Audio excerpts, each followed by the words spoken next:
Καλησπέρα τσακάλια. Σε αυτό το βίντεο λοιπόν θα πούμε πως έμπλεξα εγώ με τα πίστας, με τα Super Sport δηλαδή, τις πρώτες μου εμπειρίες και γενικότερα και τα υπόλοιπα με μια πάρα πολύ όμορφη διαδρομή. Βλέπετε εδώ τη θέα, την αφήνω, την πανέμορφη αυτή θέα. Λοιπόν, περάσαμε ωραία, χαλαρώσαμε, κάναμε το διαλυματάκι μας. Πάμε στο next, let's go.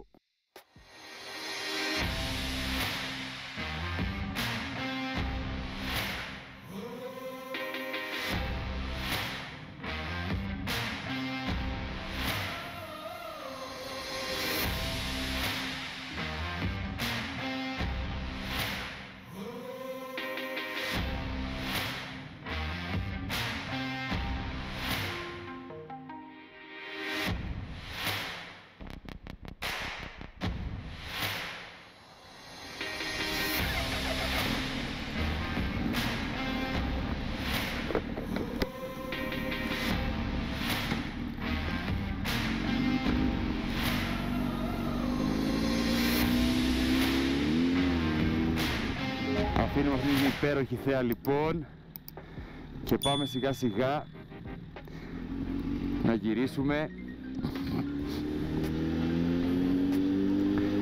και να σας πω πως εγώ έμπλεξα με τα πίστα στις πρώτες μου εμπειρίες και τα λοιπά.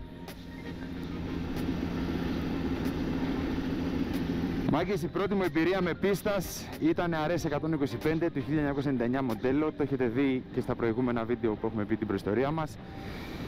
Λοιπόν, καθώς πήρα εκείνο το μηχανάκι, γιατί γούσταρα πολύ τα πίστας, από μικρός τα έβλεπα αυτές τις μηχανές. Τότε ήμουνα, το 2005 ήμουνα γύρω στα 13 χρονών. 13 χρονών εγώ έβλεπα αυτά εδώ τα πίστας, τα τρελά. Και τρελαινόμουνα, δηλαδή αυτό που ένιωθα ήτανε, φίλε, τι να σε πω τώρα, με σηκώνονταν η τρίχα, έβλεπα πίστας και με σηκώνονταν η τρίχα, είτε για το θόρυβο θες, είτε για το στυλ τους, για την ομορφιά τους, γενικότερα αυτό το είδος μηχανής με έστελνε σε άλλον ουρανό, ρε φίλε. Με έστελνε σε άλλον ουρανό. Και έτσι ξεκίνησα, πήρα το RS γιατί ήμουν και σε μικρή ηλικία και γιατί, εντάξει, καλό είναι να μαθαίνεις από μικρά κυβικά, δεν είναι κακό αυτό. Είναι βασικά, για μένα βασικά είναι το καλύτερο που μπορείς να κάνεις, να μάθεις από μικρά κυβικά και όχι από μεγάλα. Άρχισα να δέχομαι κάποιες συμβουλές από μεγαλύτερους που είχαν τέτοια μηχανάκια. Ninja X36, τα GSXR, τα 600, τα μισάρια, τα Honda εδώ, τα CBR, τα χιλιάρια, τα 600. Και άρχισα να δέχομαι έτσι συμβουλές από τέτοια άτομα και πραγματικά τους άκουγα γιατί σίγουρα αυτοί ξέραν κάτι καλύτερο από μένα, ήμουνα στην αρχή. Και μου μάθανε αρκετά πράγματα, όπως το να στείνω το κορμί μου σε μια στροφή, όπως το κενό που νιώθεις, μάγκες, έτσι εγώ το λέω, δεν ξέρω πως το λένε άλλα άτομα. Εγώ το λέω κενό αυτό το πράγμα. Η μηχανή από ένα διάστημα και μετά κάνει ένα κενό στο πλάγιασμα, εννοώ, έτσι. Τι ακούνε τα λάστιχα το γούλ. Λοιπόν, στο πλάγιασμα της πίστας ενός Super Sport νιώθεις ένα μικρό κενό, δηλαδή μετά από ένα σημείο νιώθεις ένα κενό, μπαμ, που σε βάζει μέσα, κυριολεκτικά όμως μέσα, στη στροφή και είσαι σαν άγαλμα εκείνη τη στιγμή. Ωραία. Είτε κατηφόρα είτε ανηφόρα. Οπότε στην ουσία την πρώτη φορά θυμάμαι εγώ με το 125 τσακάλια. Θυμάμαι την πρώτη φορά με το 125 που ένιωσα το κενό πέφτοντας σε στροφή, έτσι να πλαγιάσω. Και πέφτω σε στροφή, ευχαριστώ πάρα πολύ. Και πέφτω στη στροφή, φίλε, κανονικότατα. Και νιώθω εκείνο το κενό και πραγματικά την πρώτη φορά χέστηκα πάνω μου. Λέω, έπεσα. Αυτό, μέχρι δηλαδή να πάρω τη στροφή και να σηκωθώ, λέω, έφυγα. Υπάρχει πιθανότητα τώρα να σηκωθώ εγώ κανονικός. Οπότε, ναι, θέλει λίγο θάρρος. Λίγο θάρρος και θράσος το θέλει μια Super Sport και λίγο τρέλα που λένε, για να γουστάρεις και να είσαι άρχοντας. Μου φεύγουν τα λόγια, μαλάκες, δείτε λίγο θέα τι γίνεται εδώ. Μου φεύγουν τα λόγια, δείτε εδώ τι γίνεται. Ρε φίλε, και με καλό καιρό. Τώρα πώς να μην βαϊπαριστείς ρε φίλε. Αλλά να μην τρελαθείς δηλαδή, έλεος.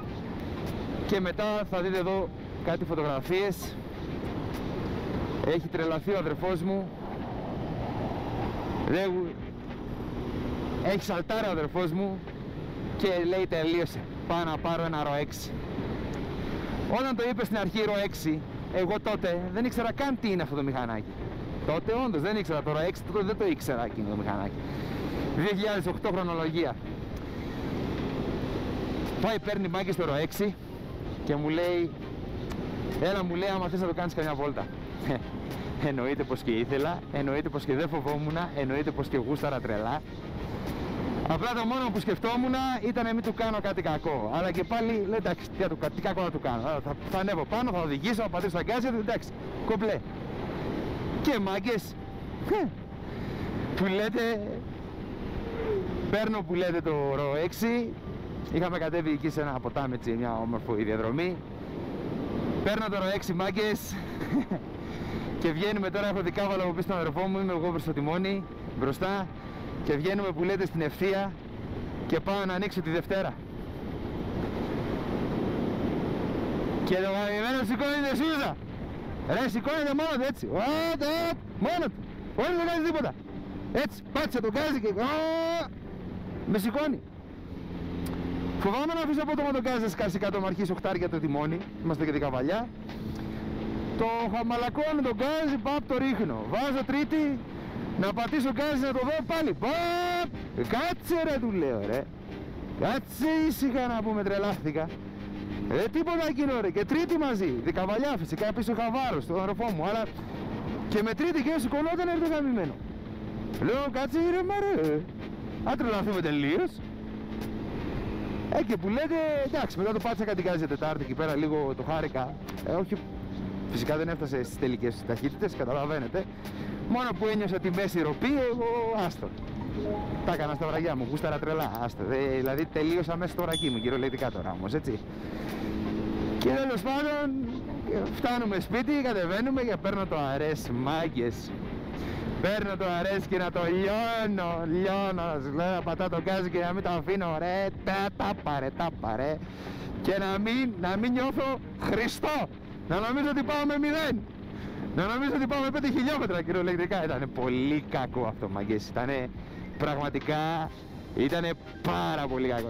Να ανεβαίνεις ένα 600, να πατάς το γκάζι του, να νιώθεις λίγο την ροπή του και μετά να ανεβαίνεις το 125 μαλάκα να μην νιώθεις τίποτα.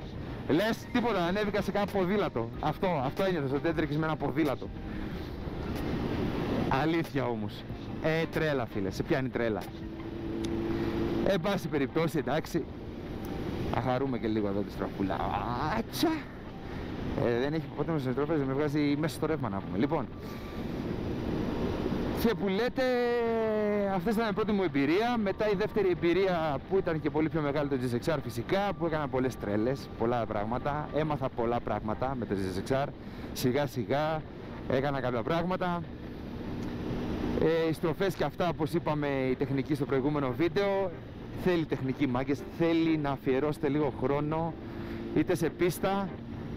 Βασικά το πιο safe είναι σε πίστα. Εμείς ποτέ δεν το κάναμε αυτό τότε, εκείνα τα χρόνια που εμείς οδηγούσαμε μηχανές, τότε δεν ασχολιόμασταν με αυτό, πριν 10 χρόνια δηλαδή, με πίστες. Τώρα βλέπω και χαίρομαι που τα παιδιά αφιερώνουν χρόνο σε πίστες, πάνε να δοκιμάσουν, να μπουν μέσα, να μάθουν πράγματα, να εξελίξουν τα skills τους μέσα σε πίστα. Είναι πολύ, πολύ σημαντικό αυτό, μάγκες, είναι πολύ καλό. Σίγουρα και από ό,τι είδα για τελευταίες δημοσκοπήσεις από το 2007 με το 2017 έχουν πάρα πολύ λιγότερα ατυχήματα έχουμε με μηχανές και ίσως οφείλεται και μια δόση σε αυτό, ότι τα παιδιά μπαίνουν περισσότερο σε πίστες για να μάθουν skills.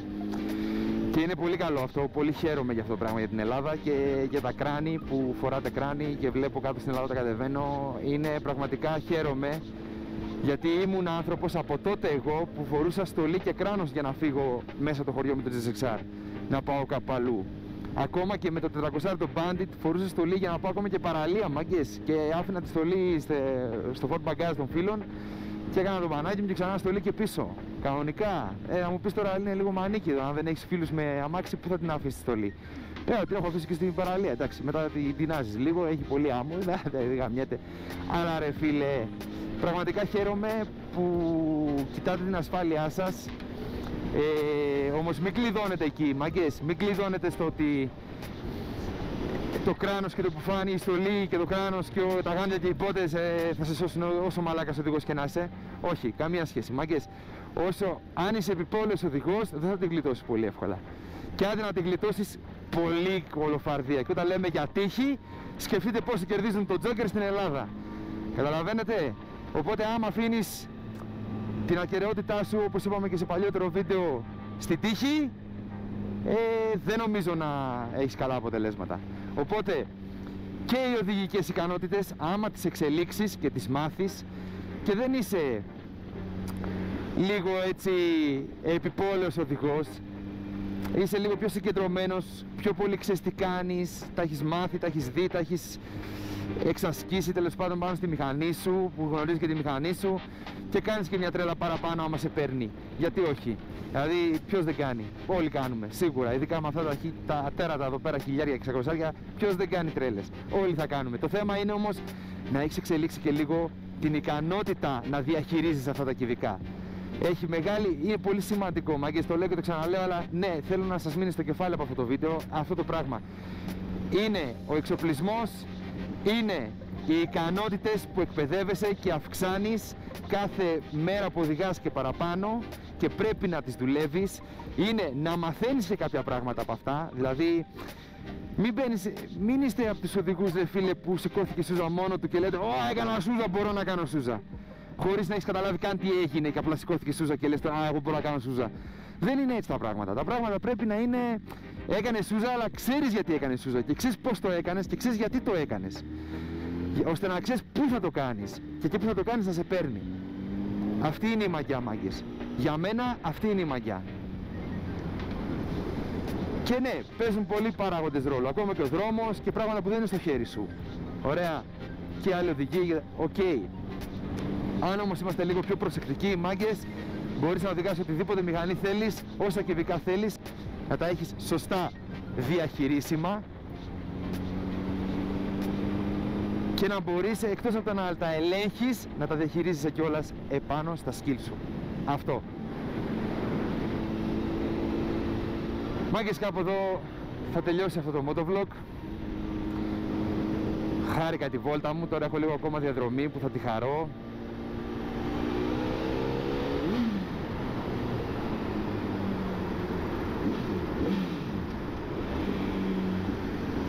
Τώρα έχω λίγο ακόμα διαδρομή που θα τη χαρώ, μάγκες. Και τι άλλο να πεις για αυτό το πράγμα τώρα εδώ που βλέπεις μπροστά σου? Τίποτα. Καλή συνέχεια, τσακαλιά. Άμα σας άρεσε το βίντεο, κάντε ένα like, σχολιάστε ό,τι γουστάρετε, την άποψή σας ή οτιδήποτε. Ό,τι είπα ήταν η άποψή μου και το ξέρετε. Ό,τι θα λέω στα βίντεο είναι η δικιά μου άποψη. Δεν είναι συγκριτικά με κανέναν.